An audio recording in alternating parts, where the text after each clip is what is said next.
Hello students, welcome back to Shubham lecturer channel. तो student finally मैं आपके लिए लेकर आया हूँ 12th इंग्लिश का एक मोस्ट इंपॉर्टेंट वीडियो।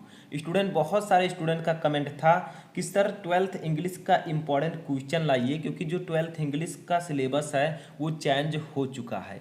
ऐसे में हमें 12th इंग्लिश की तैयारी करवाइए।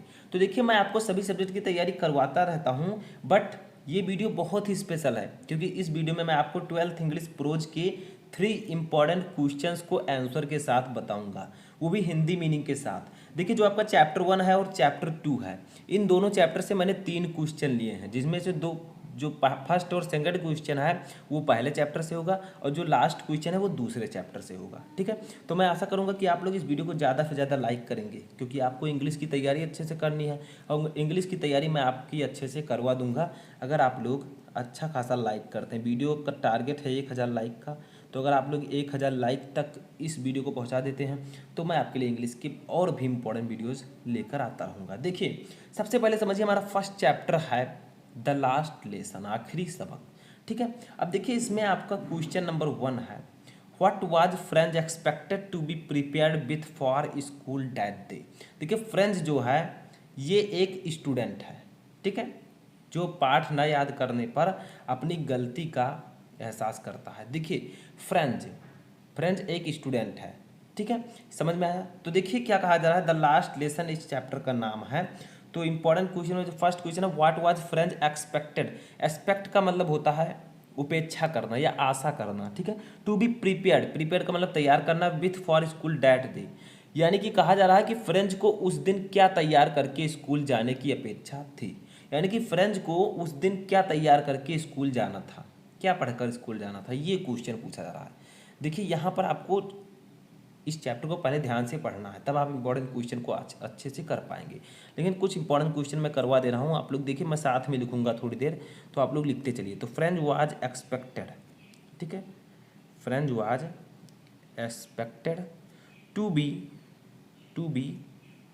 प्रीपेयर्ड। देखिए, फर्स्ट क्वेश्चन मैं ऐसे लिखूंगा इसका आंसर, दूसरे का आंसर मैं लिखे रहूँगा, आपको सिर्फ समझाना होगा, ठीक है। बट इसको मैं लिख देता हूँ ताकि आप लोग साथ में नोट कर सकें। For school that day with his lesson on participles, ठीक है। पार्टिसिपल आप सभी को पता है, ये ग्रामर का एक पार्ट है, ठीक है। एम हेमल, अब आप लोग कहेंगे एम हेमल कौन है। एम हेमल जो हैं उसके स्कूल टीचर हैं, ठीक है, जो कि उसे पढ़ाते हैं। His French teacher. तो देखिए, स्कूल, ये जो एम हेमल हैं वो उसके फ्रेंच टीचर हैं, ठीक है। अभी मैं हिंदी मीनिंग बताऊंगा, सिर्फ पहले मैं लिख रहा हूँ इसका आंसर, ठीक है। French teacher had announced that he would question the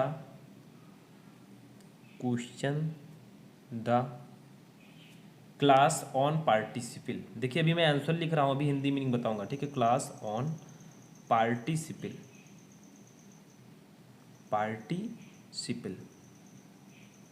ठीक है।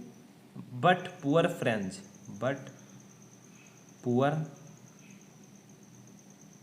फ्रेंच, ठीक है, French did not know, did not को हम इस प्रकार से भी लिख सकते हैं, ठीक है। डिड नॉट नो, KNOW, ठीक है। No even the first word about them.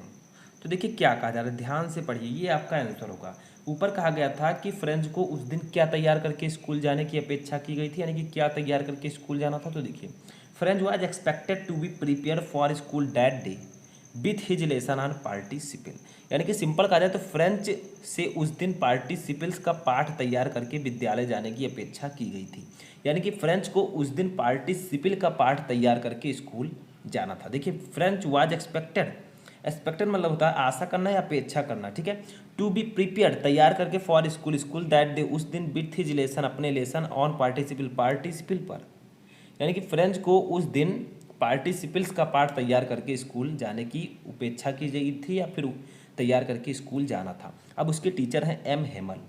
M Hamel his French teacher. देखिए यहाँ पर उसकी विशेषता बताई गई है कि वो हैं क्या। तो एम हेमल जो कि उसके फ्रेंच टीचर हैं, फ्रेंच टीचर हैं, ठीक है। अब देखिए हैड अनाउंस दैट, उन्होंने अनाउंस किया था यानी कि उन्होंने घोषणा की थी, ठीक है, दैट ही वुड क्वेश्चन, वो प्रश्न करेंगे क्लास ऑन पार्टिसिपल, यानी कि क्लास में पार्टिसिपल पर। तो एम हेमल जो कि उसके फ्रेंच टीचर हैं, उन्होंने क्लास में पार्टिसिपल पर प्रश्न करने की घोषणा की थी। यानी कि एम हेमल ने कहा था कि वह कक्षा में पार्टिसिपल पर प्रश्न करेंगे, ठीक है। ही वुड क्वेश्चन, वो प्रश्न करेंगे द क्लास, क्लास में ऑन पार्टिसिपल यानी कि पार्टिसिपल पर, ठीक है। समझ में आया। But poor French did not know even the first word about them. लेकिन जो फ्रेंच था, बेचारा फ्रेंच, ठीक है, वो उसको पार्टिसिपल का पहला शब्द भी नहीं पता था, यानी कि उसको पार्टिसिपल के बारे में कुछ भी नहीं पता था।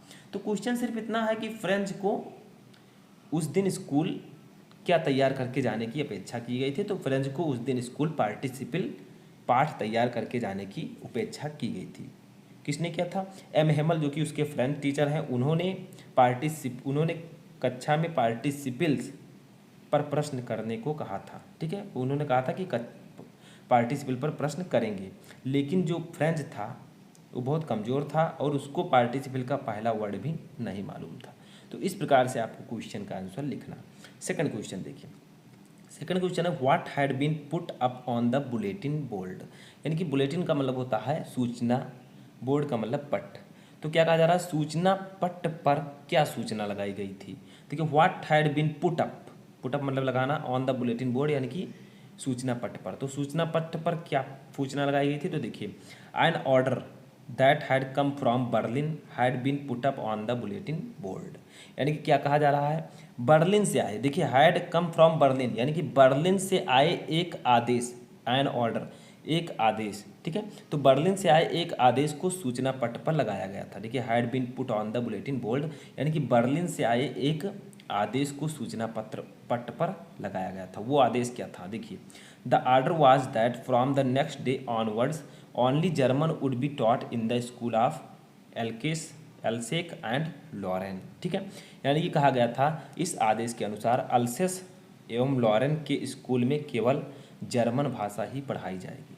देखिए द ऑर्डर वाज दैट, या आदेश था कि फ्रॉम द नेक्स्ट डे, अगले दिन से ऑनवर्ड्स, आने वाले अगले दिन से only German would be taught यानी कि सिर्फ जर्मन पढ़ाई जाएगी इन द स्कूल ऑफ अल्सेस और लॉरेन, यानी कि अल्सेस और लॉरेन के।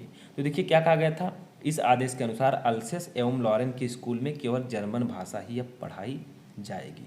नीचे देखिए the new teacher for German would join the school from the following day, यानी कि जर्मन के नए शिक्षक अगले दिन से स्कूल का कार्यभार संभालेंगे, ठीक है। द न्यू टीचर नए अध्यापक फॉर जर्मन के वुड ज्वाइन संभालेंगे द स्कूल को फ्रॉम द फॉलोइंग डेज यानी कि अगले दिन से। तो जर्मन के नए शिक्षक अगले दिन से स्कूल का कार्यभार संभालेंगे। तो क्वेश्चन आपका था कि सूचना पट पर क्या सूचना लगाई गई थी। तो सूचना पट पर यही सूचना लगाई गई थी कि अल्सेस एवं लॉरेन के स्कूल में केवल जर्मन भाषा ही पढ़ाई जाएगी, जर्मन के नए शिक्षक अगले दिन से स्कूल का कार्यभार संभालेंगे, ठीक है। तो ये दोनों क्वेश्चन फर्स्ट चैप्टर से थे। अब हम देखेंगे एक क्वेश्चन सेकेंड चैप्टर से। देखिए नेक्स्ट क्वेश्चन हमारा सेकेंड चैप्टर से है लॉस्ट स्प्रिंग से, ठीक है, खोया हुआ बसंत। देखिए what is Saheb looking for in the garbage dumps, यानी कि कहा जा रहा है कि साहेब कचरे के ढेरों में क्या ढूंढ रहा था, ठीक है। अब आप लोग पूछेंगे कि सर साहेब कौन है? साहेब जो है वो दिल्ली में कचरा इकट्ठा करता है, ठीक है। तो what is Saheb looking for in the garbage dumps, यानी कि साहेब कचरे के ढेरों में क्या ढूंढ रहा था। Where is he and where has he come from, यानी कि वह कहाँ है और कहाँ से आया है, ठीक है। ये क्वेश्चन है, इसका आंसर लिखते हैं, साथ में लिखेंगे, आप लोग नोट कीजिए। इन द गार्बेज, बाद में मैं आपको हिंदी मीनिंग बताऊंगा, पहले आप लोग नोट कर लीजिए। इन द गार्बेज डंप्स, साहेब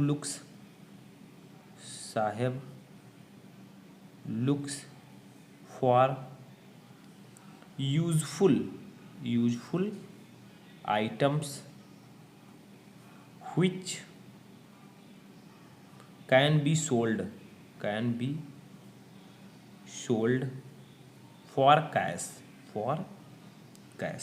तो देखिए यहाँ पर व्हाट इज साहब looking for in the garbage dumps, यानी कि साहब कचरे के ढेरों में क्या ढूंढ रहा था, तो इसका आंसर हमने बता दिया, इन द गार्बेज डम्प्स, यानी कि कचरे के ढेर में साहब लुक्स फॉर, साहब ढूंढ रहा था यूजफुल आइटम्स। यूजफुल का मतलब होता है उपयोगी, ठीक है। तो उपयोगी वस्तुएं, which can be sold for cash, जो कि बेचकर, जिससे बेचकर वो पैसे पा सकता था, यानी कि जिन्हें बेचकर पैसे मिल सके। तो देखिए क्या कहा गया, कचरे के ढेर में साहब उपयोगी वस्तुएं ढूंढता है जिन्हें बेचकर पैसे मिल सके। तो ये तो हुआ इतने का आंसर कि साहब कचरे के ढेर में क्या ढूंढ रहा था। अब कहा जा रहा है where is he and where has he come from, यानी कि वो कहाँ है और कहाँ से आया है। तो देखिए इसका भी आंसर लिखते हैं। देखिए एज दीज आइटम्स, देखिए अभी फर्स्ट का आंसर लिख रहे हैं हम लोग, as these items can be tracked, traded, ठीक है, सॉरी यहाँ पर लिख दिए ट्रेडेड, कैन बी ट्रेडेड, ठीक है, for money, they are just like gold for him, ठीक है। गोल्ड का मतलब क्या होता है, सोना, ठीक है, गोल्ड फॉर हिम, ठीक है। तो क्या कहा जा रहा है, अब ये फर्स्ट क्वेश्चन का आंसर होगा, यानी कि जो इसमें फर्स्ट पार्ट है, व्हाट इज साहब looking for in the garbage, यानी कि साहब कचरे के ढेर में क्या ढूंढ रहा था, तो साहब कचरे के ढेर में उपयोगी वस्तुएं ढूंढ रहा था जिन्हें बेचकर पैसे मिल सकें, ठीक है। अब देखिए एज दीज, क्योंकि these item can be traded for money, क्योंकि ये चीज़ें उसके लिए, क्योंकि इन्हें बेचकर पैसे मिल सकता था। देखिए as these item can be traded for money, क्योंकि इन्हें बेचकर पैसे मिल सकता था। They are just like gold for him, और ये सभी वस्तुएं, ये चीज़ें उसके लिए सोने के समान हैं, ठीक है, क्योंकि उसके बेचकर उसे पैसे मिल जाता था, ठीक है। आगे देखिए अब है कि वह कहाँ से आया था और कौन था। तो देखिए यहाँ पर हम लिखेंगे साहेब एंड हिज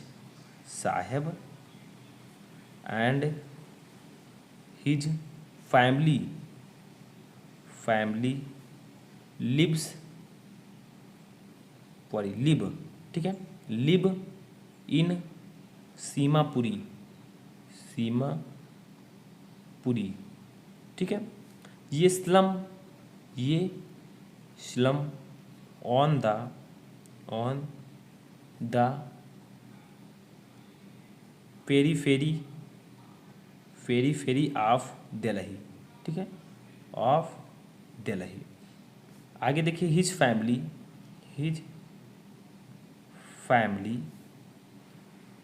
हैड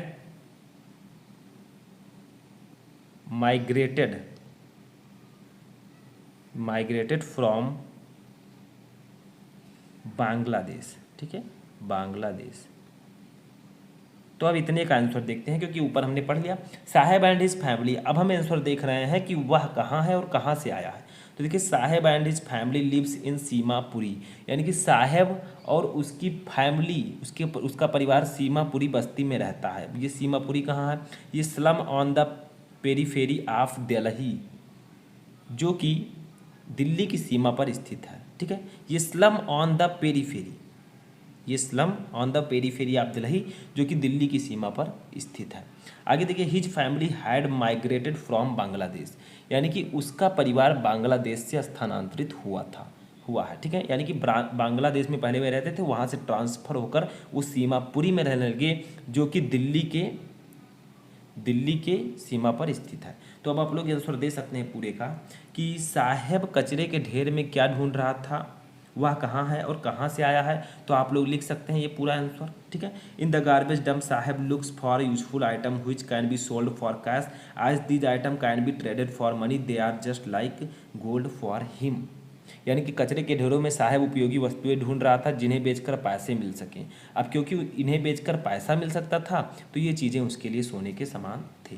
आगे देखिए वह कहाँ है और कहाँ से आया है। तो देखिए Saheb and his family lives in Seemapuri, ये slum on the periphery of Delhi, यानी कि साहेब और उसकी फैमिली सीमापुरी में रहते हैं, जो कि दिल्ली की सीमा पर स्थित है। His family had migrated from Bangladesh, और उसका परिवार बांग्लादेश से स्थानांतरित हुआ है। ठीक है, तो ये थे आपके 3 इंपॉर्टेंट क्वेश्चन। देखिए थोड़ा टाइम लग गया क्योंकि आप अभी बिगिनर हैं, आप अभी समझ रहे हैं, धीरे धीरे समझिए। मैं आपको धीरे धीरे सभी इंपॉर्टेंट क्वेश्चंस बताता रहूँगा, लेकिन आपको ये ज़रूर बताना है कि कैसा लगा आपको वीडियो। ठीक है, कमेंट बॉक्स में बताएं।